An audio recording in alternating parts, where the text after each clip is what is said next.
cosecharse antes. Esto es lo mismo. Ahora, también existe otro problema. En el mundo hay dos corrientes ideológicas, que es el comunismo y el socialismo, y por otro lado el liberalismo y el capitalismo. Pero estas ideologías políticas se plasman en sistemas económicos. La izquierda o el socialismo sostiene que el Estado debe ser el principal creador y distribuidor de riqueza, y no el mercado. Ese sistema ha fracasado. Miren Rusia, miren Alemania Oriental, miren Cuba, miren Nicaragua, miren Venezuela. Y por otro, en el otro extremo, el capitalismo dice que el mercado es el que crea y asigna la distribución de riqueza. También fracasó. Perú tiene 190 años en manos del capitalismo y 10 años de Velasco, que fue el izquierdismo, y ahora el presidente actual, que es también de izquierda, y también nos ha ido tan mal como con el capitalismo. Pero hay una receta asiática, que es mágica. Los asiáticos inventaron una tercera vía, que es lo mejor de cada una. Más mercado, mejor Estado. Singapur, China, Japón, Corea del Sur, son países ricos y desarrollados. Esa es la receta.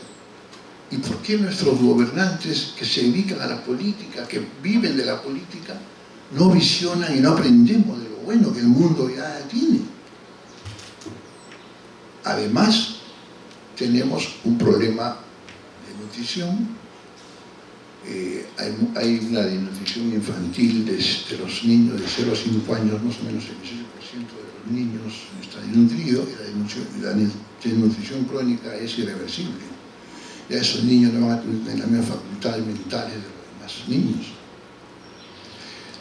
Los servicios sanitarios son un desastre en América Latina. La pandemia ha puesto las cosas en su lugar, nos ha mostrado la realidad. Nos han estafado hace 2 años. Además, la pandemia, hablando de la salud, ha demostrado que lo mejor de la especie humana es el conocimiento científico y la colaboración, que es precisamente donde se sustenta mi libro. Y mi libro no lo he hecho hoy, lo he hecho en 2019. Lo terminé en 2019, después de escribir 18 años, en mi fin de semana. Y la pandemia ratifica las bondades de mi propuesta y robustece mi diagnóstico. No puede ser posible que Perú, Bolivia, Colombia, etcétera, etcétera, compren las mismas medicinas a los grandes laboratorios y no hagamos una compra regional para sacar mejor precio, más medicinas que beneficien a las gentes más necesitadas. Y lo peor, ¿por qué no visionamos y fabricamos también industria? ¿Por qué tenemos que depender? Si tenemos el mismo cerebro, tenemos el mismo hemisferio derecho, que es el que crea, como el que ha creado esto. ¿Y por qué la sociedad está tan pasiva? Porque nos educan para eso, para no protestar. También tenemos un problema de centralismo. Lima concentra todo el presupuesto, casi la mayor parte del presupuesto. Y eso se debe porque los políticos no tienen una visión, no entienden todavía que si Lima o Trujillo o Arequipa, por decir las 3 ciudades más importantes de este país, crecen a un ritmo superior al crecimiento promedio, es porque existe una migración de las provincias a Lima. Cada año a Lima ingresa un ICA de personas. Pero tú no construyes un ICA en un año, en servicios, en veredas, en teléfonos, en empleos. Igual sucede en Trujillo. Trujillo tiene un centralismo liberteño, como por decirlo de alguna manera. La persona que vive en el mundo rural, su cosecha no le dio lo suficiente para vivir, entonces ¿qué hace? Me voy a Trujillo. O el chiclayano como yo, ¿qué hago acá? Me voy a Lima. Entonces, si hubiera neoplásicas en Arequipa, en Trujillo, hospital de ojos en diferentes lugares, ya no tenemos que ir a Lima. Si hubiera universidades como en Lima, no teníamos por qué ir a Lima. Ese centralismo es una miopía que no se va a arreglar metiendo más cemento y más dinero. ¿Y por qué? Porque si hay más cemento, hay más presupuesto, hay más corrupción. El objetivo de los políticos es enriquecerse, no que salgamos del atraso. También hay otro factor que es verdaderamente impactante en nuestras vidas, que se llama la corrupción. Y la corrupción nace en los genes defectuosos de algunos seres humanos, que se retroalimenta en el tiempo, con los malos ejemplos en valores, en los políticos, que son los líderes que dirigen, en las leyes blandas, que no sancionan ejemplarmente los delitos de corrupción y los delitos de violación. Ya vemos a los jueces que perdonan a las personas que cometen delitos contra los niños. La corrupción es un factor muy importante en los atrasos y en la pobreza de los pueblos de América Latina. Y además la impunidad retroalimenta la corrupción. Además, tenemos modelos productivos de la era primaria. La riqueza tiene tres fases en la historia. La primera fase, hasta más o menos 1870, era la era primaria, donde todo era extraer. Después vino la revolución industrial en Inglaterra, que consistía en transformar. Y a mediados del siglo pasado llegó la era tecnológica en Estados Unidos. Y hace unos 20 años empezó la cuarta revolución industrial, con el WhatsApp, con la inteligencia artificial. Ahora ya hay robots, ya hay autos eléctricos, hay taxis voladores, hay, por ejemplo, dice un griego que se llama Peter Diamandis, que el sistema de salud que hemos tenido 200 años es sistema de enfermedad, porque solo vamos al médico cuando estamos enfermos. Y él ha creado un sistema de salud en el cual tenemos unos chips. En Estados Unidos, en los países ricos ya existe eso, ponen unos chips y eso te monitorea 24 horas al día, cada minuto, cómo va tu organismo. Y cuando tienes una falla en el dedo, en el ojo o en el hígado, de inmediato el médico está conectado, lo detecta y te atiende. Eso ya sucede ahora. También es importante que a pesar que el mundo rico ya está yendo a Marte, acá seguimos exportando piedras y lechugas baratas y compramos bienes costosos del primer mundo. ¿Por qué no inventamos? ¿Por qué no producimos industria? ¿Por qué no producimos tecnología? Hay países en América Latina como Costa Rica, Uruguay, Brasil, Argentina, Chile, Colombia, que ya tienen un grado de tecnificación del agro, de baja tecnología para insertarse en la cadena de suministros global. Por ejemplo, fabricar chips, que todo aparato tecnológico necesita chip, esto necesita un chip. Entonces, seguimos produciendo hace 5 siglos lo mismo, que nos da pobreza, porque nuestra pobreza es secular, es de siglos. Y los gobernantes hacen lo más fácil, seguir con lo mismo. Seguir con lo mismo, ¿no? Y ese modelo productivo depende de los precios internacionales de las materias primas. Los productores de materias primas no ponen precios a sus materias primas, los ponen los países compradores, en la bolsa de valores de Chicago, de Nueva York. Y durante la historia de la riqueza, fíjense ustedes, Esto es muy importante. El año 2002, que empezó el tercer ciclo de precios altos de las materias primas por la erupción de China al mercado mundial, los precios eran el 25% en promedio de lo que eran hace 190 años atrás. ¿Se imaginan cuánta cantidad de ingresos dejamos de percibir en esos dos ciclos? No hay forma de calcular eso, ¿no? Es imposible. Porque dependemos de los precios de las materias primas. Y la dependencia externa también es un factor de freno estructural a nuestros procesos. Y en esos ciclos, la historia de la riqueza tiene 4 ciclos de precios altos.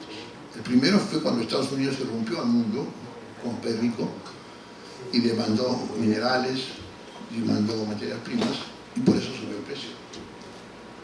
El segundo ciclo fue cuando Alemania y Japón, después de la Segunda Guerra Mundial, quedaron en las ruinas y empezaron a reconstruir sus vidas, sus países, y también demandaron muchas más materias primas, por eso subió los precios. El tercer ciclo, que es el más alto, fue el de los chinos, de 2002 a 2012. Para que tengan ustedes una idea y no se dejen engañar. El oro, que 5 décadas atrás del 2002 costaba $200 la onza Troy, en este ciclo de precios altos de materias primas por los chinos, llegó a cerca de $2.000 la onza Troy. 10 veces más. Fíjense. Y ahora, con esto de la pandemia, otra vez los precios han subido, por el tema de Ucrania y otros temas más. Pero ¿qué pasa? Yo digo, ¿por qué no nos unimos los países productores y establecemos un precio refugio? ¿Qué es eso? Es un precio mínimo, ¿no? Yo digo, hagamos un precio refugio y además sigamos cotizando en bolsa internacional y cobremos lo que resulte más alto. Si el precio más alto resulta ser el precio refugio, bueno, ese es el que se paga. Y si es la bolsa de valores, ese es el que pagamos. Y nosotros no utilizamos una ventaja comparativa. Los gringos tienen la capacidad mental de inventar lo que inventan, pero no pueden inventar ríos. No pueden inventar el cobre. Entonces nosotros, pues, esa es nuestra ventaja. No te vendo mi cobre hasta que no me pagues este precio. Anda la luna pues a buscarlo. No van a poder. Pero como los gobernantes se dedican todos los días a robarnos el destino, no les importa, ni les interesa, ni piensan si quieren eso. También hablaba de la impunidad, la informalidad. El 70% de los empleos latinoamericanos son informales. ¿Qué significa esto? Que no tienen un ingreso mínimo, no facturan, entonces su ingreso es menos que el salario básico mínimo. Entonces esas personas no comen, su familia no come diariamente. Además tenemos un alto costo de vida. Las personas pobres, sus ingresos se concentran en los alimentos, no pueden comprar más cosas. Y si sube la canasta básica, entonces es una situación muy dramática. Las pensiones de jubilación son miserables, es la mayor expresión de ingratitud. Una persona que ha dejado sus pulmones, su vida en este país, recibe 500 soles de pensión mensual. A ver qué presidente viva con eso. Los presidentes, por robarnos 4 años, reciben 15.000 soles mensuales de pensión. ¿Sabían eso? Entonces, ese mundo lo tienen que cambiar ustedes, los jóvenes, que son los actores naturales del cambio. Todo este proceso vicioso termina en la pobreza, que es, a mi modo de ver, el epílogo apocalíptico de procesos tóxicos desencadenados por el poder concentrado en pocas manos.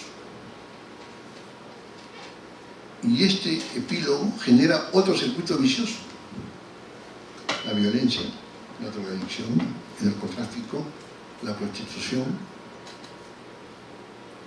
Si yo soy un padre que tengo 3 hijos, gano sueldo mínimo o menos, y mi hijo llora porque le duele la muela, ¿usted qué hace? Al primero que pasa por la esquina, pues lo asalta. No estoy justificando eso, simplemente intento explicarlo. Y si ustedes preguntan qué nivel social son las personas que están presas, van a ver que el 90% son de clases bajas, necesitadas. Eso confirma mi teoría. Pero los verdaderos delincuentes nos gobiernan. Hacen leyes. Por eso es que hay impunidad. También existen factores no controlables por los gobiernos. Por ejemplo, los temblores, los terremotos que han habido a través de la historia han afectado en distinta medida, ¿no? También hay factores nacionales específicos. Por ejemplo, la no salida al mar de Bolivia y Paraguay también les afecta a su comercio exterior, que es un acelerador de la economía. O tienes tú el tema de Cuba, que están, digamos, bloqueados por Estados Unidos, pero a mi modo de ver, lo bueno o lo malo que pasa en un país nace en el poder. Entonces Cuba no le puede echar la culpa a Estados Unidos, porque lo bueno de Cuba, que es la medicina y la educación, que son las mejores del continente, es un mérito del gobierno cubano. Y la economía desastrosa también es un demérito del gobierno cubano. O sea, lo bueno y lo malo nacen en el poder. No le echamos la culpa al vecino de lo bueno ni de lo malo. Ese es mi punto de vista, ¿no? Todo esto, además, tiene factores externos, que es el capitalismo mundial, que también afecta en distinta medida a las economías pobres de América Latina, y el calentamiento global está afectando también, y ahora último la pandemia. Y la guerra de Ucrania, que ha afectado el precio de los fertilizantes, porque no tenemos autonomía. Porque si acá tenemos los insumos para hacer fertilizantes, ¿por qué razón compramos del exterior? ¿Se dan cuenta ustedes la ceguera, por decirlo, por ser lo más benigno con los políticos, de no ver siquiera eso? Somos países agricultores de 200 años, por favor. Entonces, esa es la razón por la cual estamos pobres siendo ricos. Pero todo esto está desencadenado por el inmoral y torpe uso del poder concentrado en pocas manos. El presidente es el que concentra la mayor cantidad de poder. Es un Luis XIV, en pleno siglo XXI. ¿Y por qué sucede eso? Díganme ustedes, encima del presidente, ¿quién está? Nadie. Él es la última palabra. Encima de un alcalde, en el distrito, ¿quién está? Nadie. Y el ser humano es imperfecto. Todos somos imperfectos. Si viene una persona con $1 millón para un alcalde, ¿el alcalde qué hace? El alcalde dice, voy. Y cualquiera haríamos lo mismo, porque todos somos imperfectos. En esa imperfección humana se sustenta el presidencialismo que nos gobierna 200 años. Porque no hay un freno. Y el Parlamento en realidad es una dama de compañía del gobernante de turno, generalmente tiene mayoría, y si no, lo consigue. Le da 2 ministerios, y me da tus votos, entonces yo gobierno como quiero. Esa es la historia, cada 4 años es lo mismo. Si nos preguntamos, ¿cómo acceden al poder? Yo digo, no, el único requisito para postular a ser presidente es respirar. Si usted respira, puede ser presidente. No importa que no vaya al colegio, no importa que no sepa sumar, no interesa eso. Mire Yesenia Ponce, que fue congresista del gobierno anterior, no había ido al colegio y falsificó unos certificados, y esa señora es la que hace leyes. Además, yo digo, en el título de mi libro, en América Latina no hay elecciones sino cambio de delincuentes. Así se accede al poder. Además, el sistema de representación es un engaño, muchachos. Pues, ¿usted se siente ¿alguna de ustedes acá se ha sentido representado por algún congresista? Por ejemplo, Becerril, o Velázquez Quequén, o los de ahora, ¿cómo se llama? del gobierno actual, ¿cómo se llama? Sí, el presidente Cerrón. ¿Se sienten ustedes representados por estos señores? Entonces, la representación es una estafa social. Porque no pelean por la educación, por la salud, por el trabajo, por la seguridad, por el medio ambiente. No les interesa. No importa lo que digan. Nunca crean lo que diga un político. Crean en lo que hacen. Miren las leyes que hacen. Eso es lo que hay que creer. ¿Cómo se gobierna? Se gobierna sin ninguna visión de futuro. Y el primer pecado, el pecado original de la política es que no se ponen de acuerdo. Viene uno a la izquierda, después viene otro a la derecha, pero todos van en el sentido erróneo de la historia de la riqueza. Y así no se hace patria, así no se hace, no se construye un país. ¿Existe control del poder? ¿Hay autonomía de poderes? No existe eso. Porque el Poder Ejecutivo maneja los presupuestos. El Parlamento maneja la forma de elegir, de sacar, de sancionar a un juez. No hay control mutuo de poderes. ¿Por qué no aprendemos, por ejemplo, los jurados plurales que hay en los sistemas de justicia del primer mundo? Donde existe un jurado que es de la sociedad civil y el jurado es el que decide si es culpable o inocente una persona, no el juez. Acá no. Acá existe un caudillismo también judicial. Es tan malo el caudillismo del alcalde, del congresista, del ministro o del presidente, como el caudillismo del juez o del fiscal. Y lo peor de todo es que los sistemas de acceso al poder no garantizan que el poder esté en manos del conocimiento, que es el único poder de calidad y la fuente más democrática de poder. Las vacunas en tiempo récord que ha salvado a la especie humana es la mayor demostración de lo que digo. Entonces, eso es, en términos sintéticos, lo que podría yo explicar. ¿Por qué estamos pobres siendo ricos? Tienen, por favor, con toda confianza, de preguntar. Hacer las preguntas que crean convenientes. Sí, abrimos en esta primera parte. Gracias, Ricardo. En esta primera parte se van a invitar a los estudiantes, puedan hacerles preguntas referido a por qué estamos pobres, siendo ricos y desiguales, y somos iguales en América Latina y el Caribe. Invitamos a los estudiantes puedan levantarse y pedir el uso de la palabra.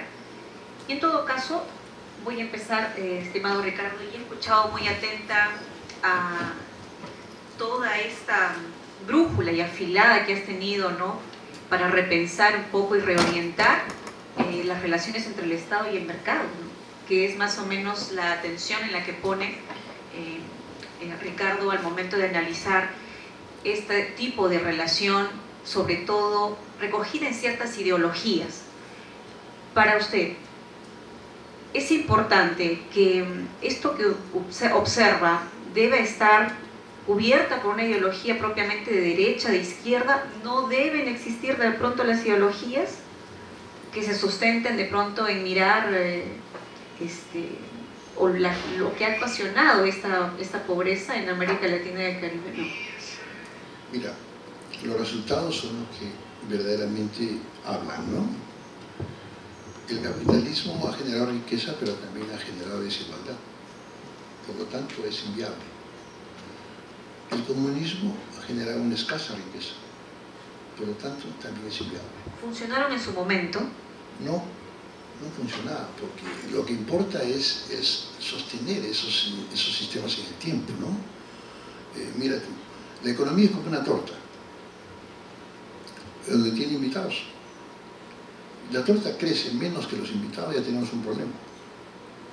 Y si la torta se reparte entre pocas personas, que son las ganancias empresariales, en desmedro de los salarios y de los impuestos del Estado, entonces ya tenemos otro problema.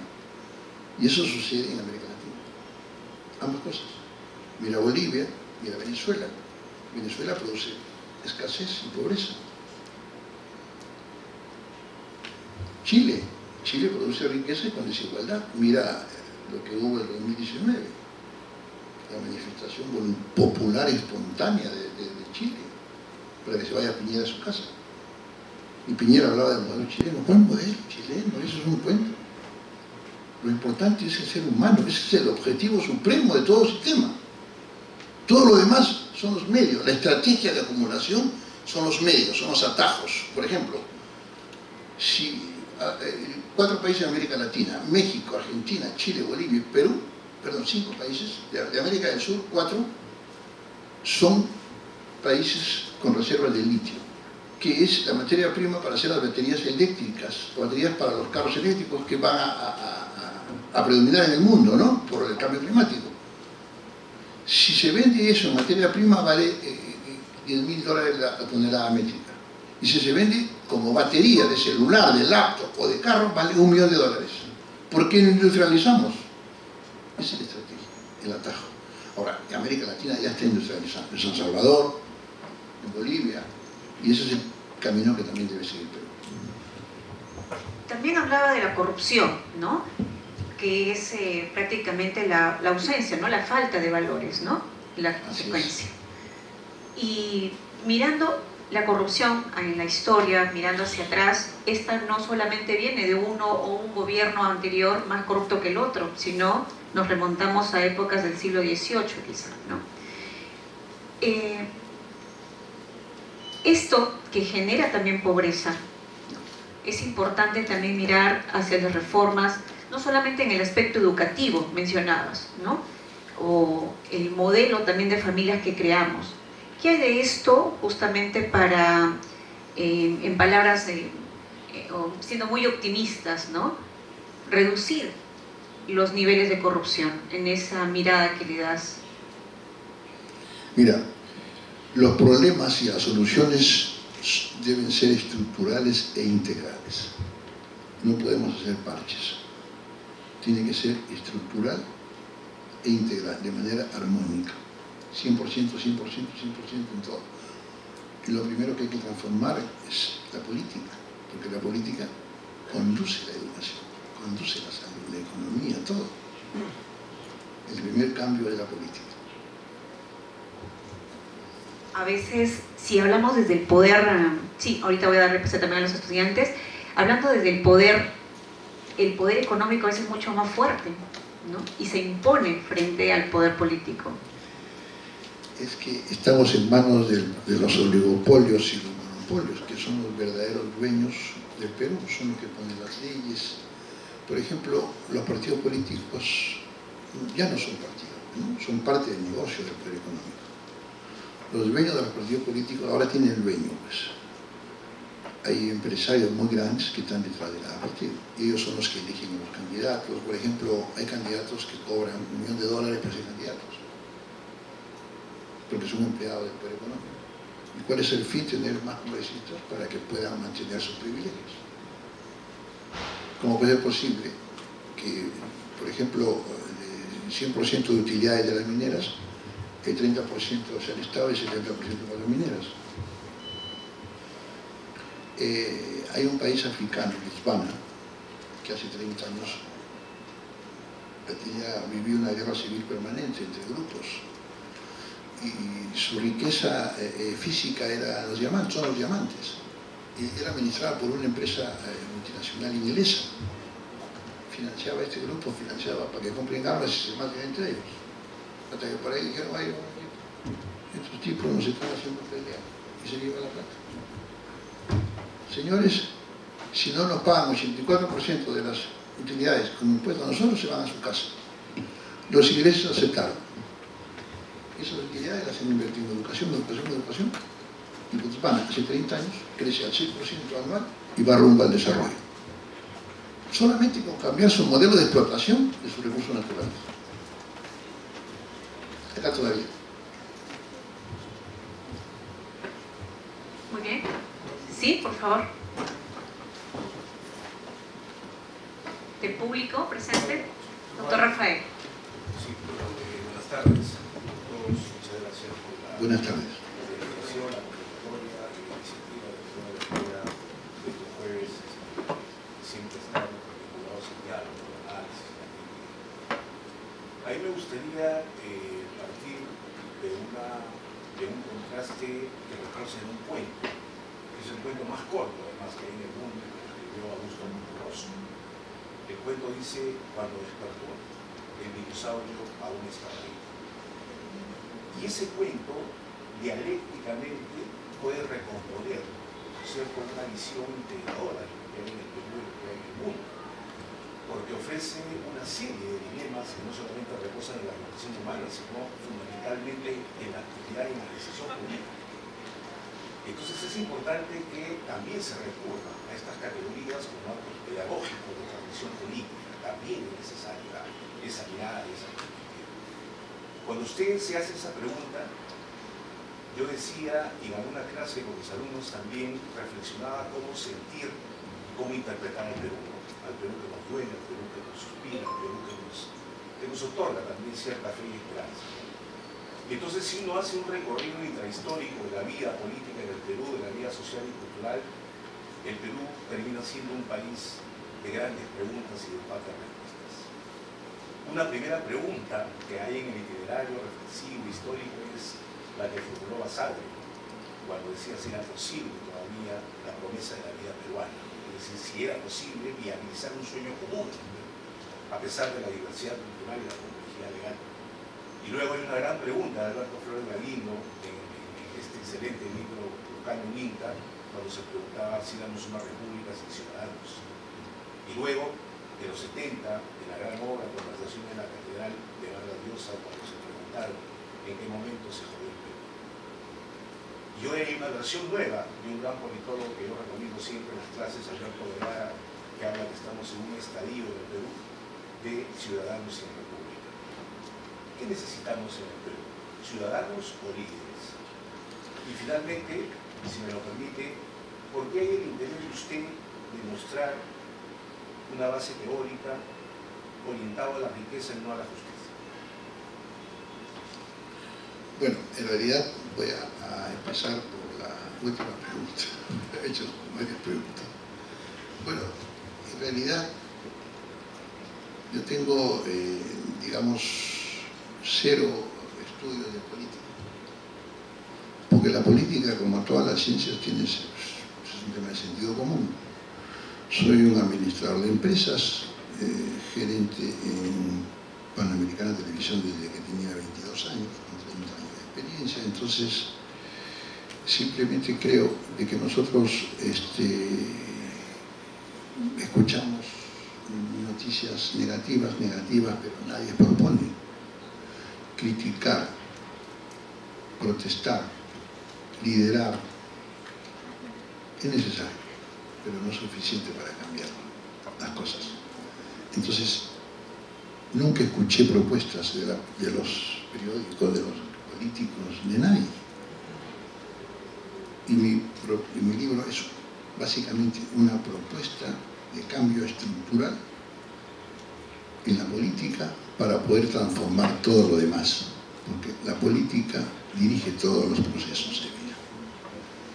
Ahora, usted me preguntó sobre el tema de la última parte de su pregunta, que decía... Si el interés de usted en la perspectiva, en el enfoque que usted hace es hacerse esa pregunta que está orientada a una priorización, digamos, de riqueza, ¿por qué esa categoría está por encima de la justicia? Yo creo que es una simbiosis, porque fíjese, todavía no hablo de la propuesta, pero le voy a adelantar para poder responder a su pregunta. Yo propongo, en términos concretos, de compartir el poder de manera legítima y racional. Si usted comparte el poder, las obligaciones, los derechos, también comparte la riqueza. Es parte de lo mismo. Pues es como la herencia, ¿no? El que no está a la hora de reparto, pues no recibe. Pero si estamos en la mesa del poder, los que estudian, los profesionales, los que invierten, los que trabajan, los actores sociales, entonces todos van a ser parte del trabajo y de sus frutos. Esa es mi teoría.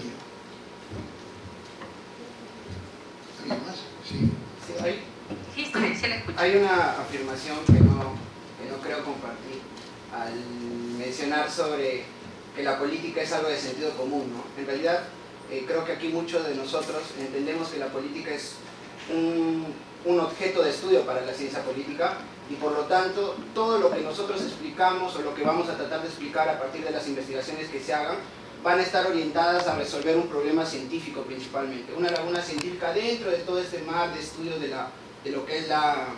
lo que son los fenómenos políticos, ¿no? Entonces, en ese sentido, la pregunta que yo quería hacer era ¿cómo es que estructura teóricamente las respuestas hacia esta pregunta? Si es que dentro de esta exposición no necesariamente se aplican métodos dentro de lo que sería la ciencia política, por ejemplo. Me voy a ejemplos concretos. Para la política o para la ciencia política existe lo que es el método comparado, ¿no? El método comparado implica comparar países de acuerdo a su máxima similitud o su máxima diferencia, por ejemplo. Es una metodología dentro de la investigación comparada que tiene una base teórica. Sin embargo, dentro de las comparaciones, por ejemplo, entre Singapur y Perú, no existe una base teórica, ni siquiera un método concreto para poder hacer comparaciones que sean aceptables en ninguna revista académica científica, ¿no? Lo otro, ¿cómo es que podemos nosotros entender la dinámica política si es que no entendemos la teoría de un sistema político como tal, que es la base de la ciencia política en general? ¿Cómo podemos decir, por ejemplo, que el presidencialismo es un sinónimo del Luis XIV y obviar, por ejemplo, las dinámicas sociales, las dinámicas económicas y sobre todo el impulso que tienen otros actores dentro de un sistema político? ¿Cómo podemos nada más decir que los gobernantes han sido las únicas causales dentro de esta crisis de gobierno si es que no entendemos que bajo esas estructuras, como por ejemplo Nikos Poulantzas mencionaba, que las estructuras sobre las cuales vivimos es la consolidación de 200 años de historia y que se consolida dialécticamente en nuestro estado tal y cual lo conocemos? Entonces, bajo esas imprecisiones que espero encontrarlas en el libro, quisiera de repente que nos las pueda absolver, ¿no? Principalmente entendiendo a la base teórica que se necesita para poder analizar un tema tan importante como este. Gracias. Ok, muchas gracias. Mire, el tema creo yo que es mucho más sencillo de explicar que toda la pregunta larga y teórica que usted nos ha hecho. Los países son ricos por lo que tienen en la mente.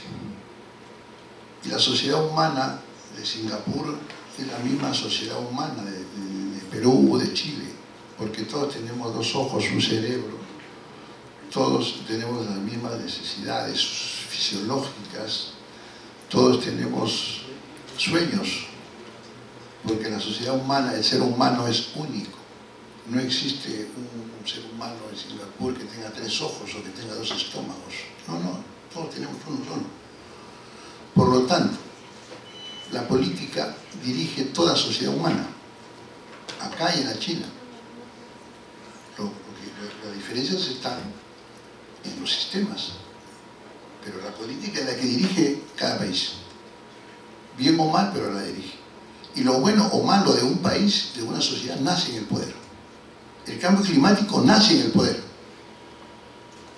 Porque el poder de los países que han generado los daños que afectan a todo el mundo, definitivamente se han creado en su pasividad o en su falta de visión para tomar las medidas oportunas desde que empezó la revolución industrial y empezó la emisión de dióxido de carbono. Y tanto afecta el dióxido de carbono de Perú como el de Paraguay o el de Alemania. Vivimos en un mundo o una dependencia mutua y todos, absolutamente todos, dependemos del poder en mayor o menor medida de la que percibimos. Por ejemplo, esta universidad es una universidad del Estado, bicentenario, con mucho prestigio, pero seguramente que debe tener el mismo problema de todas las universidades públicas que reciben muy bajo presupuesto. ¿Y quién maneja eso? La política. ¿Usted tiene voz y voto en el presupuesto de su universidad? No. Eso no es democracia, pues. Eso es un sistema político vertical. Y estamos en un mundo horizontal, donde los soberanos somos nosotros, no son los políticos. Entonces, las comparaciones entre países son definitivamente importantes y gravitantes, porque una cifra o una situación es buena o mala cuando la comparas con otra. Tú no te puedes comparar contigo mismo, tienes que comparar con alguien más. Eso vale en un salón, algunos sacan más notas que otros. Es así, la vida es así, la vida es un paralelo generalmente, ¿no?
El problema está en el poder, en el sistema de poder concentrado en pocas manos.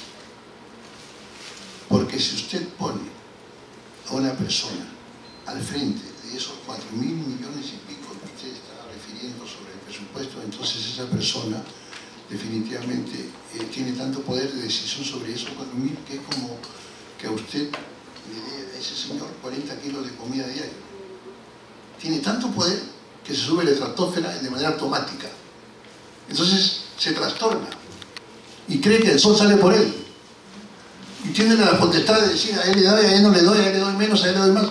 Y no existe un criterio que evalúe el impacto neto a la educación, a la salud, a la investigación, a la infraestructura de cada decisión que se tome en un país tan importante como la vida humana.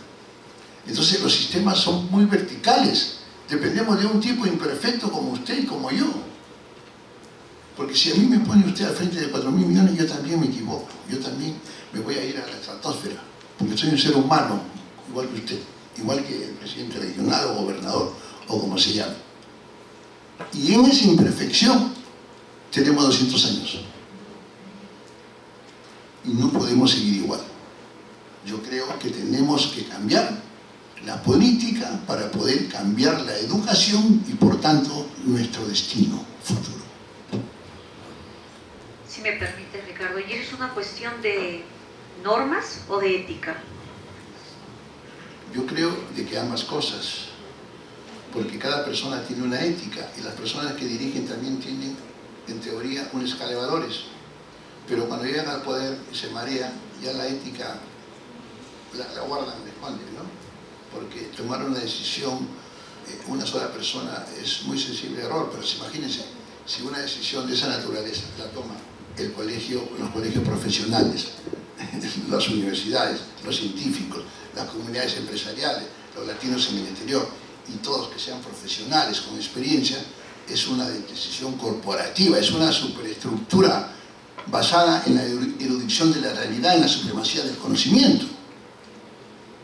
Es diferente, ¿no?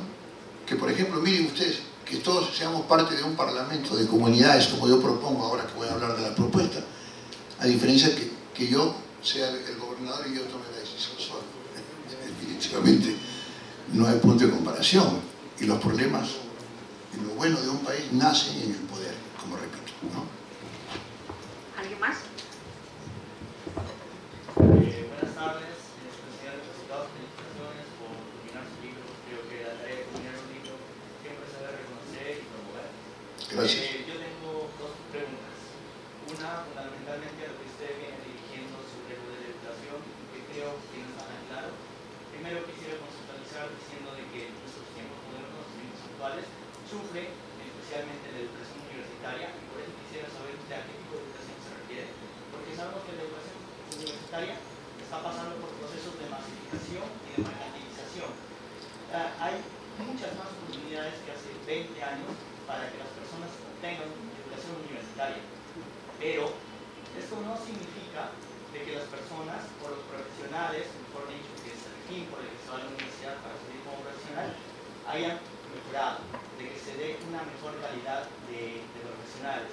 Ahora, pensemos en que este rumbo que está tomando la educación universitaria arrebata contra los otros tipos de educación, los margina los oficios, margina la educación técnica, los deja de lado.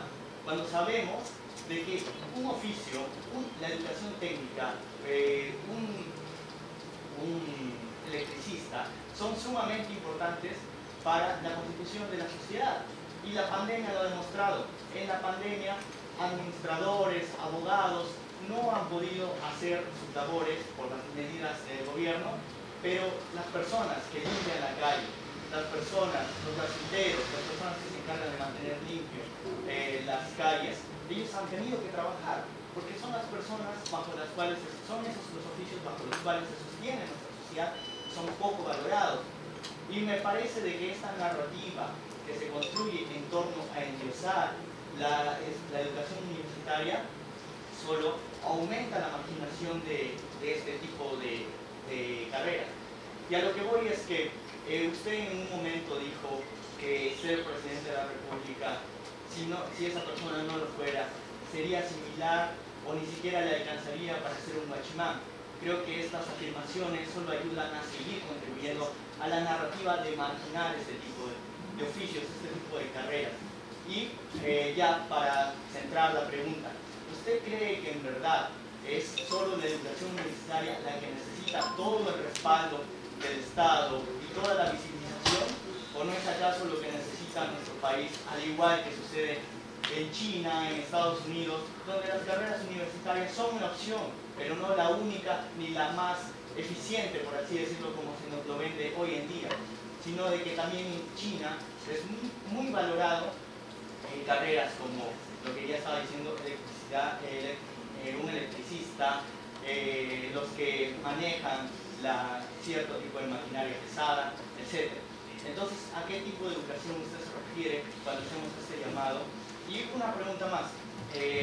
Creo que si bien usted hace correcto en describir que el poder es lo que mueve, ¿usted cree que en verdad el poder que se ejerce acá en el Perú no tiene un valor cultural que lo hace diferente al poder que se ejerce en Singapur? ¿No es acaso la cultura la que va a definir cómo este poder se traduce en una sociedad en específico? Bueno, en primer lugar, cuando yo dije lo del presidente, no era por menospreciar a nadie, porque tanto valor tiene un vigilante como un presidente. Lo que yo quise significar es la diferencia de responsabilidades, de conocimiento, nada más. Pero el vigilante no necesita conocimiento, pero un médico sí, un ingeniero sí. Eso quise significar, no quise ningunear a nadie. Si usted ve mi propuesta, va a ver que yo estoy dándole poder al obrero, estoy dándole poder al campesino, al jubilado, al discapacitado, porque creo en la igualdad de las personas. Y creo que lo que nos iguala es la educación, no el color de piel ni el barrio donde vivimos, sino la educación, el conocimiento. Ahora, usted, en la segunda pregunta, ¿podría repetirme el resumen de la segunda pregunta? Sobre la segunda pregunta que también la realizó el compañero, usted mencionó de que el poder es lo que termina definiendo, mandando acá en China, en Singapur, en cualquier país. Y si bien el poder, el concepto general, sirve como base teórica para partir de ahí cualquier investigación científica, pero ¿usted cree que en verdad esta afirmación, cuando nosotros inspeccionamos la realidad, no hay otros factores, principalmente el factor cultural, que hace que sea diferente la forma en que el poder se traduce en una sociedad? Bueno, precisamente Por eso hablé de que la educación está detrás de todo. El tipo de trabajo de una persona, el nivel salarial de una persona es expresión directa de su educación, de su cultura. Igualmente lo que usted pregunta, definitivamente, la educación, la cultura, la ciencia, el multilingüismo, la experiencia, la información, hasta los errores son fuente de conocimiento. Y la diferencia en la actividad productiva de un ser humano está en su educación, en su acumulación de conocimiento especializado. No está en otra cosa, no está en la raza, en el apellido o donde vive, no, está en el conocimiento. Esa es la diferencia por el cual una persona se desempeña, porque uno estudia para trabajar. Y el conocimiento que adquieres en tu vida de aprendizaje es el que te determina tu profesión, y tan digna es una profesión menor como una profesión especializada, ¿no? Ahora, la última pregunta que hiciste, ¿me la puedes repetir? Era esa, sobre la cultura. Ah, bueno, ya está respondida, está ok. ¿Alguna pregunta más? Bueno, primero que todo, buenas tardes. Buenas tardes. A todos los presentes también. Me gustaría... Perdón un ratito. Usted hablaba de educación técnica. En mi propuesta, que todavía no la hablo, he hablado de diagnóstico. Estoy hablando de la educación técnica, que fue importante para industrializar y tecnificar los procesos de vida en China, en Estados Unidos, en diferentes países. Sí está en mi libro, en la propuesta. Todavía no la toco. Siga, por favor. Uno de sus principales argumentos que expuso fue que el Perú vivió o vive 200 años de capitalismo, exceptuando los gobiernos, ciertos gobiernos, especialmente el de Castillo actualmente. Sin embargo, Velasco, Alan García y Castillo. Sin embargo, si hablamos de historia, también tenemos que mencionar los tres militarismos que hubieron en el Perú. Otro punto es de que también sostiene de que ni la izquierda, ni el socialismo, ni el capitalismo funciona. Pero cuando se hizo un estudio en los años 90, el 57.4% de los peruanos se encontraban en una situación de pobreza y un 26.8% en pobreza extrema. Es después de 10 años, en los años 2000, que la economía creció en un 6.2% y la pobreza se redujo a un 24%, casi la mitad, o más de la mitad, y en 16.8% de pobreza extrema. Si no funciona el capitalismo como tal, entonces ¿cómo es que se da estas tasas? Es muy sencillo. En ese periodo que usted habla, estábamos disfrutando del tercer ciclo de precios altos de materias primas y la economía subió básicamente por el oro y por el cobre, no es por los gobiernos. Así es sencillo. En este momento, por ejemplo, la economía de Castillo ha subido, el país ha subido la economía, es por Castillo, no señor, es por los precios internacionales de las materias primas.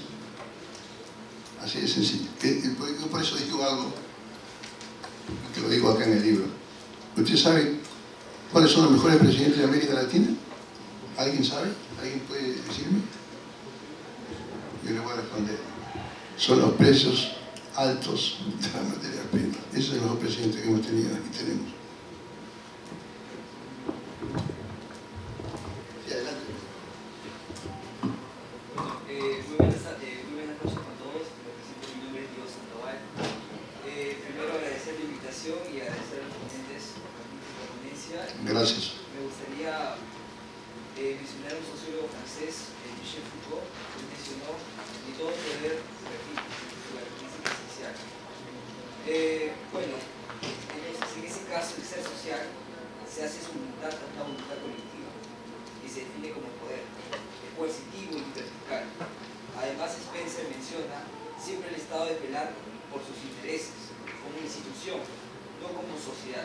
O sea, define la imagen de la institución no al ser social, sino a la institución en sí. Ahora, la pregunta sería, ¿en el Perú existiría un poder? yendo en contra con la naturaleza esencial del poder, ¿cómo sería eso? Mediante un Estado nacional soberano. Bueno, en la segunda parte de la exposición voy a contestar su pregunta. Es parte de la exposición, es el valor estelar de mi libro, es la propuesta innovadora de una democracia enjambre, como yo le llamo. Después de que terminemos, con mucho gusto para poder exponerla y responder su inquietud. Gracias. Vamos a dar pase a la segunda parte de la conferencia, cómo crear y compartir riqueza, y luego de ello nuevamente procederemos a las preguntas por parte del público presente. Ok. La segunda parte de la exposición, que es la misma del libro, es que, en primer término, debo decir que existe un principio de validez universal que nos enseña que lo único que va a transformar y cambiar un país es la transformación mental y del interior de las personas y de los seres humanos. No va a cambiar una constitución o el país, no va a cambiar una ley o porque cambiemos de gobierno, no. Lo único que va a cambiar un país es si cambiamos la mente, el interior de las sociedades humanas desde la barriga, a través de la educación, de la cultura, la ciencia, el arte y todos los dominios del conocimiento. Esa transformación va a permitir que nosotros, por ejemplo, edifiquemos sociedades calificadas que puedan crear y producir riquezas del conocimiento con alto valor agregado, elevados ingresos, elevados salarios, elevadas ganancias y altos niveles de recaudación tributaria. Ese es, digamos, el principio. Entonces, una vez dicho esto, la pregunta es, ¿cuál es la primera escala de la riqueza? La historia de la riqueza nos dice que la primera escala son los acuerdos. La Revolución Francesa y la Revolución Americana en 1776 demuestran que los países, sociedades, empiezan su camino a la riqueza cuando existen acuerdos. Y esos acuerdos sociales entre actores legítimos y racionales de un país tienen el fin de instalar dos cimientos: crear y edificar un orden político interno, legítimo, compacto, racional, con gobiernos predecibles, eficaces y continuados, y, en segundo lugar, una visión estratégica de largo plazo. ¿Y qué es una visión estratégica? Es un plan. Y un plan es fijar objetivos. Y los objetivos deben ser humanos. El ser humano es el objetivo supremo de todo proceso de vida. Vale decir, su nutrición, su salud, educación, trabajo, su medio ambiente y su seguridad. Esos son los objetivos supremos de todo proceso político. Por ejemplo, si el Perú, como economía, necesita crear cada año 350.000 empleos nuevos para los jóvenes que cumplen 18 años, esa necesidad, esa demanda laboral nueva es el objetivo laboral supremo que debe tener todo Estado y todo gobierno. Y si la actividad privada genera el 70% de estos empleos, entonces el Estado, de manera mancomunada, debe generar el 30% restante. De tal manera de que ningún joven de 18 años de un país debe quedar sin empleo y sin estudiar. Si tenemos nosotros jóvenes de 18 años adelante con empleo y estudios, entonces vamos en camino al desarrollo. El objetivo educativo es que todas las personas estudien, que tengamos buenas escuelas, buenos colegios, buenas universidades, buenas escuelas técnicas localizadas en distintas partes del territorio, como hizo China, como hizo Estados Unidos, como hizo Alemania, como hace... Ya el camino al desarrollo ya se conoce. Por eso digo que la mala educación en nuestro país es experimental, porque ya se conoce la ruta al desarrollo. Entonces, ¿y cuáles son las estrategias? Son los atajos, son los caminos, las trayectorias. Y el camino de la riqueza definitivamente empieza con esos acuerdos para esos dos cimientos, que son los instrumentos políticos rectores de todo gobierno. Si bien el gobierno A tiene que seguir esa ruta y tiene que cumplir con esos objetivos de cumplimiento forzoso, porque esa es la visión sagrada de cada gobierno. Le damos el poder, le damos los recursos para eso. Y el cambio de gobierno puede cambiar de gobierno, pero los objetivos humanos no se modifican. Se pueden modificar las estrategias para llegar más rápido a los objetivos, sí. Se pueden modificar las políticas de Estado. ¿Y qué son las políticas de Estado? Son los temas más trascendentes en un país que tienen una duración de más de un gobierno. Se pueden mejorar, pero no se pueden dejar. Por ejemplo, la educación es prioritaria, la salud es prioritaria, el campo es prioritario, el trabajo es prioritario, eso son políticas de Estado. Y las agendas de Estado es igual. Primero es la educación, la salud, el trabajo. Y con esos instrumentos políticos rectores de largo plazo es que cada gobierno, llámese como se llame, tiene que continuar por un mandato expreso de la sociedad. Ese es el inicio del viaje hacia el bienestar humano. En ese razonamiento es que yo propongo una democracia parlamentaria enjambre. ¿Y qué cosa es eso? Miren, yo propongo que la sociedad civil, el tejido social de la mayoría de poblaciones, ya está organizada en comunidades. Por ejemplo, los profesionales tienen sus colegios, sus entidades que tienen décadas que funcionan. Los profesores tienen sus gremios, los empresarios tienen sus gremios, pequeños, medianos, grandes empresarios. Las universidades, todos están organizados en comunidades. Entonces, yo propongo que las comunidades organizadas del conocimiento de la sociedad civil de cada país asuma la rienda del poder y de nuestro destino, porque el conocimiento, reitero, es el único poder de calidad y la fuente más democrática de poder. Y propongo una superestructura funcional basada en la supremacía del conocimiento y en la erudición de la realidad. Primer poder, planteo que sea un parlamento de comunidades, donde lo más revolucionario que planteo es que, por ejemplo, las comunidades de jubilados, que es la mayor sabiduría de un país, están los jubilados. Las antiguas civilizaciones tenían el Consejo de Ancianos, que era la voz cantante, la voz que predominaba en cada decisión. Y ahora los jubilados ni siquiera los tomamos en cuenta para que puedan opinar sobre el sistema de pensiones. Si ellos son los beneficiarios y ni siquiera los llaman. Entonces, en esa superestructura, en el Parlamento de comunidades, por ejemplo, la comunidad de jubilados elige a su delegado o interlocutor en este Parlamento y la agenda del Parlamento, sea semanal o mensual, se debate primero en cada comunidad. Y la comunidad debate y toma una decisión por mayoría. Entonces el delegado de los jubilados va para la sesión del Parlamento y dice: por decisión y mandato expreso de mi comunidad de jubilados, votamos por el sí. Los abogados dirán lo mismo, los microempresarios, los jubilados, los indígenas, los discapacitados, todos.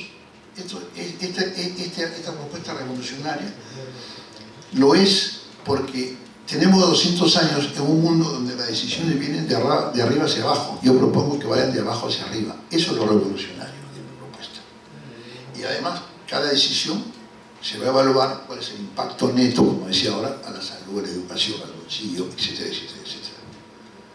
Y este Parlamento de Comunidades va a tener como asesores con voz a la FAO, al PNUMA, a la UNICEF, a UNESCO, Discovery Channel, Cruz Roja, Transparencia Internacional.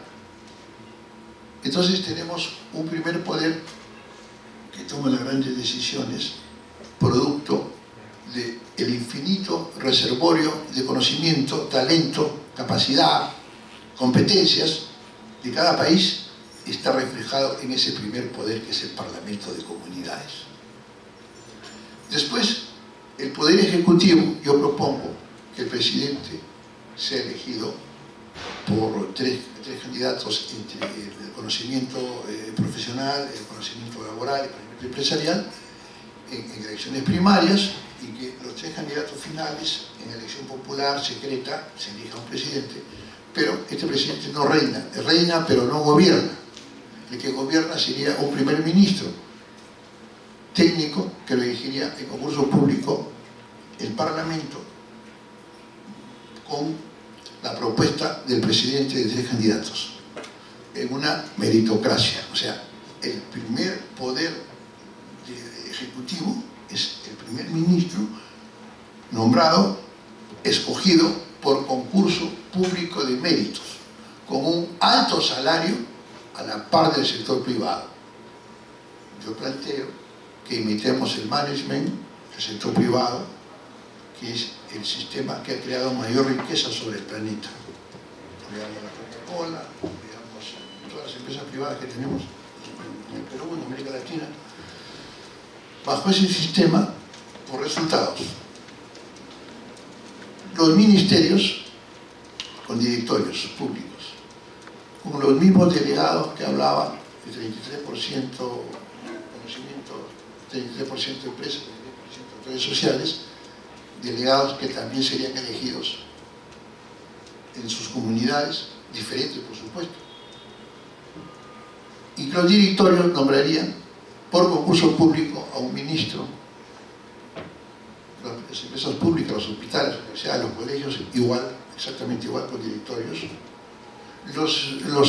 Las provincias, las regiones, como acá ahora llamamos región, ¿verdad? También un directorio que sea el primer poder de una región, es un directorio, no es un BIS-14, un directorio. Y ese directorio no va por concurso público al gobernador, con exigentes recursos académicos, experiencia de gestión, mentales y morales. Abierto. Y ese gobernador va a trabajar con su ruta estratégica, sus objetivos que tiene que cumplir, y si en 2 trimestres no cumple los objetivos, se va a su casa de manera automática. Porque tienen que rendir cuentas comparativas. Ahora no se rinde cuentas. El presidente cada 25 de julio aburre con un mamotreto que lee. Una gestión es buena o mala si la comparas con algo.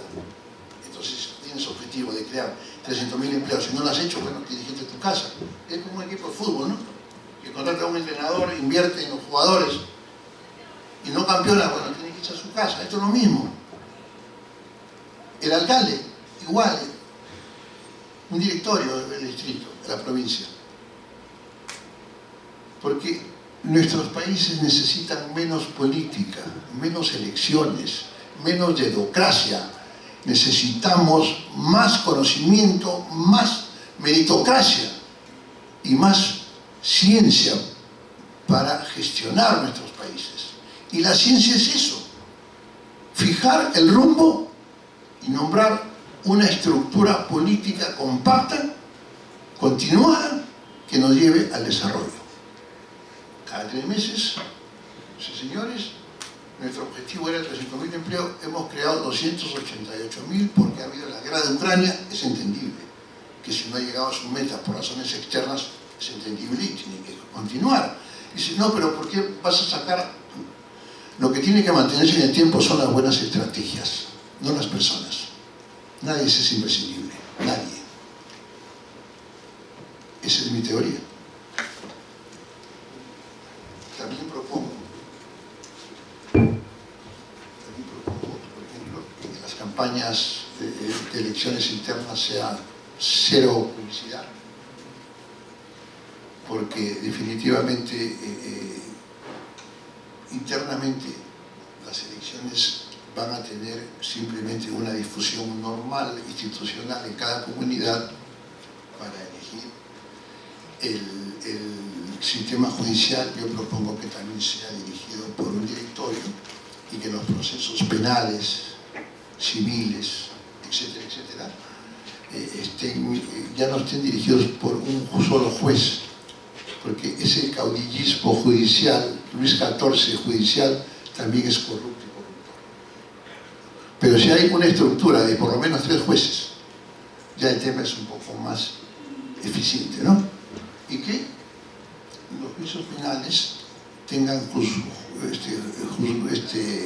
jurados elegidos al azar por jubilados profesionales, con mayoría de mujeres, porque la mujer, creo yo, que es un género superior, es un gen que si gobernaría el mundo la mujer, el mundo estaría mejor. Entonces yo propongo que los jurados plurales en los juicios penales, civiles, en todos los juicios, creo yo, sean elegidos por profesionales jubilados por sorteo, al azar, con mayoría de mujeres, 51% mujeres, 49% varones. De esa manera, creo que vamos a dar un poco, vamos a construir justicia, y además los procesos tienen que tener un plazo, ¿no? No pueden ser forever, pues. La empresa que yo soy gerente, hemos hecho un juicio a una minera hace 8 años y todavía no dan el fallo. Y no se sabe cuándo. Se hacía el juicio que tiene 20 años, 30 años, y generalmente gana el que pone más plata, o el que tiene más poder, no importa la razón. Entonces eso se termina cuando tú creas transparencia, creas eficacia en cada decisión, y se termina de raíz. Mientras tú construyes una sociedad calificada, va a pasar una generación. Mientras eso llegue, tienes que construir un aparato estatal orientado hacia el conocimiento y hacia la meritocracia. No hay otra forma. También propongo una estrategia de integración. Por ejemplo, digo, América Latina tiene 33 parlamentos malos, ilegítimos, que no dan buenas leyes. ¿Por qué no hacemos un solo parlamento latinoamericano si las leyes son las mismas? Son las mismas. Son pocas. Salud, educación, lo que hablaba. ¿Usted escuchaba un parlamento latinoamericano que tenga el aplauso de la mayoría de su país? No existe, ¿no? Bueno, pues, por supuesto, esto es un proceso, ¿no? Yo no digo que se haga de la noche a la mañana, ¿no? En el libro explico que esto es un proceso, ¿no? Primero hacer parlamentos en Sudamérica, en Centroamérica, en el Caribe, en México, y después, poco a poco, vamos haciendo los parlamentos, un solo parlamento latinoamericano. También propongo un acuerdo de paz y desarme en América Latina. Porque ya no hay guerras en este continente. Ya no existen problemas limítrofes. ¿Por qué tanto ejército? ¿Por qué? ¿Por qué tanto general? O sea, acá lo que necesitamos es conocimiento. ¿Por qué las Fuerzas Armadas no las convertimos en fuerzas tecnológicas, industriales, como hizo Brasil con Embraer, que produce aviones? Y damos mucho más presupuesto y más capacitación a la policía, porque el problema de inseguridad en el Perú está dentro de las fronteras, no hay fronteras.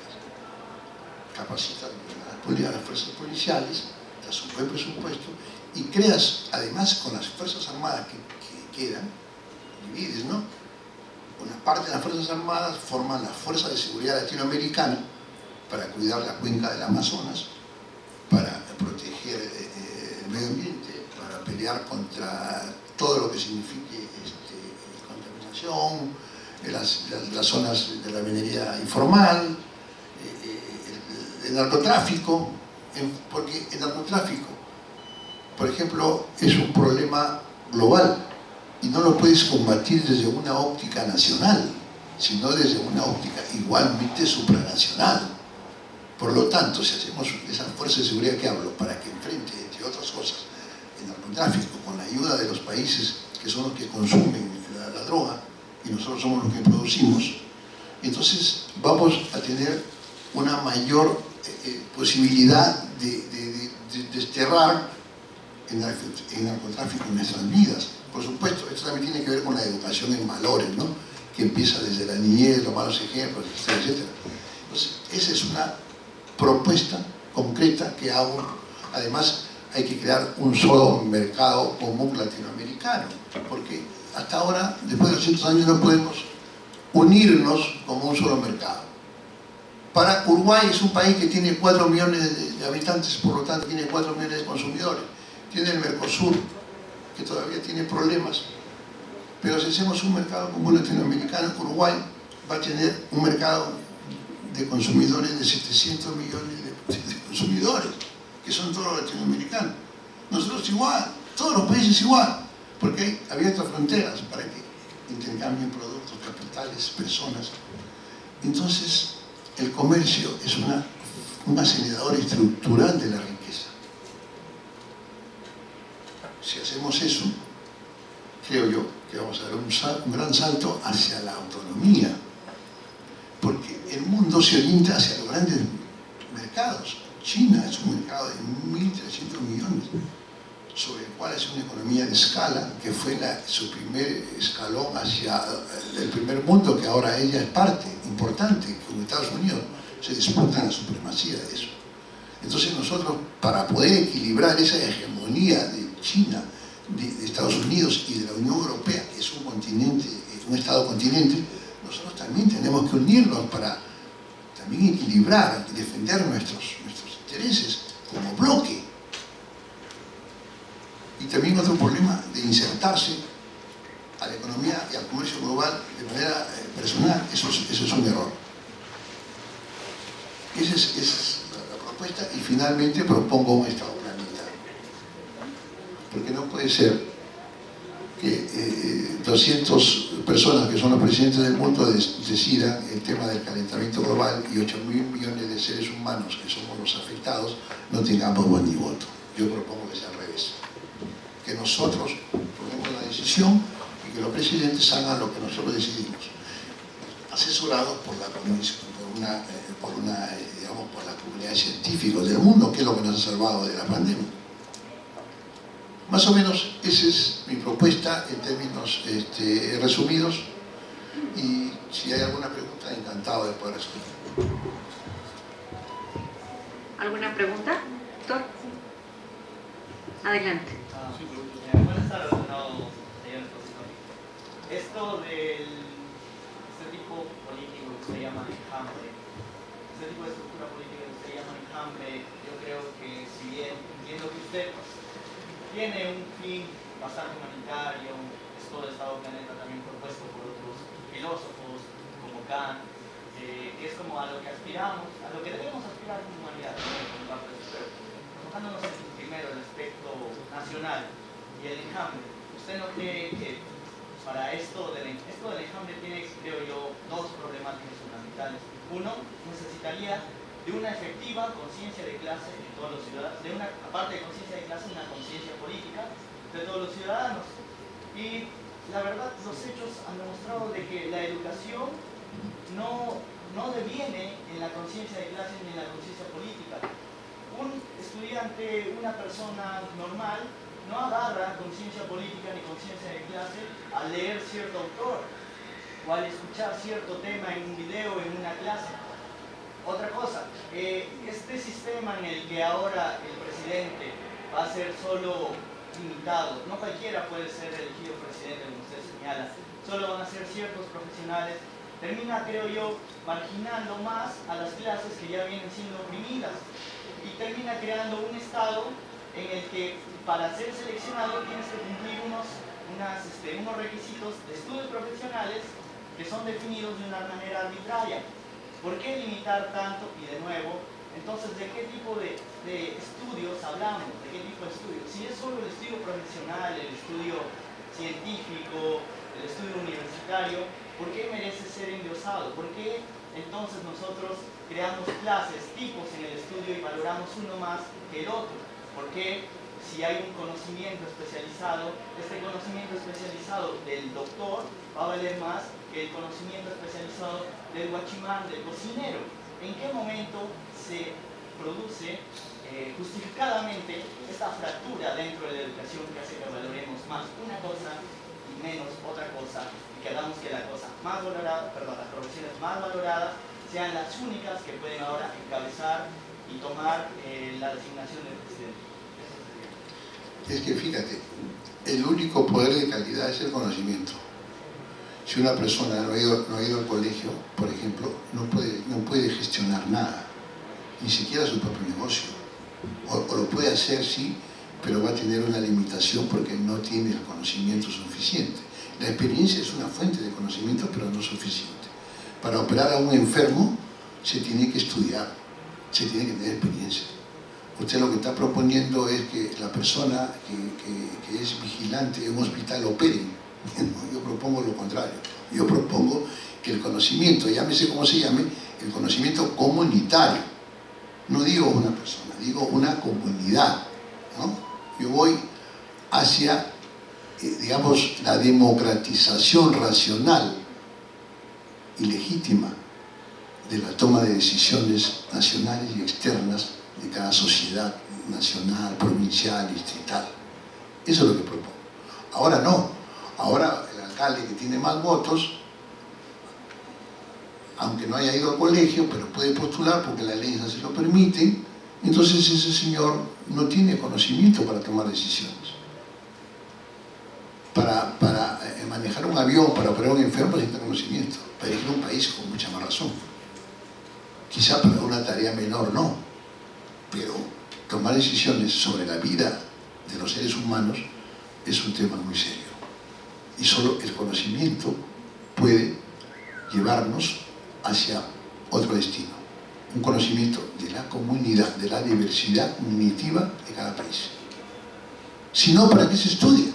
No tendría, lo que usted me dice, entonces me está diciendo, no tiene sentido que estudiemos. Porque dice que estoy creando fracturas. No, eso no es ninguna fractura. Yo lo que estoy intentando, y mi idea es que nos igualemos para arriba. Todos. Y eso va a depender de lo que cada uno estudie, y para lo cual el Estado, el nuevo Estado que propongo, tiene que crear las condiciones para una educación universal, de calidad, gratuita y obligatoria. Y que el analfabetismo que aún tenemos desaparezca, que existan escuelas técnicas, universidades, escuelas de posgrado del primer mundo, por ejemplo, que Harvard ponga una universidad en América Latina. Esa es parte de mi propuesta, ¿no? Gracias. Doctor, finalizar. En principio, para agradecer la presentación de nuestro invitado, Ricardo Ceballo, la concurrencia de todos ustedes, y quizás hacer una reflexión final ante las provocadoras ideas que nos plantea Ricardo en su texto y en su discurso respecto de un nuevo poder, que claro, puede colisionar de pronto con la concepción o la visión que tenemos clásica desde la perspectiva, por ejemplo, de la ciencia política y las teorías de la ciencia política, pero creo que en este contexto de crisis lo que requerimos son nuevas ideas para salir de esta crisis. Y me quedo con esto de que el conocimiento y la ciencia son el principal medio para transformar una sociedad o un país, ¿no? Yo creo que desde la universidad debemos que asumir nuestro rol como universitarios. La racionalidad, ¿no es cierto?, creo que es una de las principales vías para cambiar este orden de cosas, ¿no? Lo que quedan muchas reflexiones en el tintero, pero creo que hemos utilizado un tiempo valioso de ustedes y nuestro invitado en esta sesión. Agradecerlos nuevamente por su participación e invitarlos a todos ustedes a que sigamos en estas reflexiones, en estos diálogos políticos que la escuela tiene, ¿no? Para poder seguir construyendo alternativas para nuestra sociedad y nuestro país. No solo desde la ciencia política, sino en general desde el conocimiento y sobre todo desde nuestra naturaleza humana, ¿no? Seres humanos, que creo yo que es lo que nos une con la propuesta que ha planteado Ricardo, ¿no? El ser humano en el centro de una propuesta de desarrollo, más allá de las divergencias que podamos tener con algunas ideas, pero creo que ese es un punto que creo que nos une, ¿no? El ser humano como centro del quehacer del conocimiento de la ciencia. Muchas gracias a todos ustedes por su participación. Ricardo, también gracias por propuesta, por tus ideas que están acá graficadas o sustentadas en este texto, y yo les pido a todos ustedes un fuerte aplauso para Ricardo. Gracias, nuevamente. Con eso vamos por culminada esta jornada, agradeciendo a los colegas presentes, ¿no? Y a todos ustedes por su participación. Muchas gracias.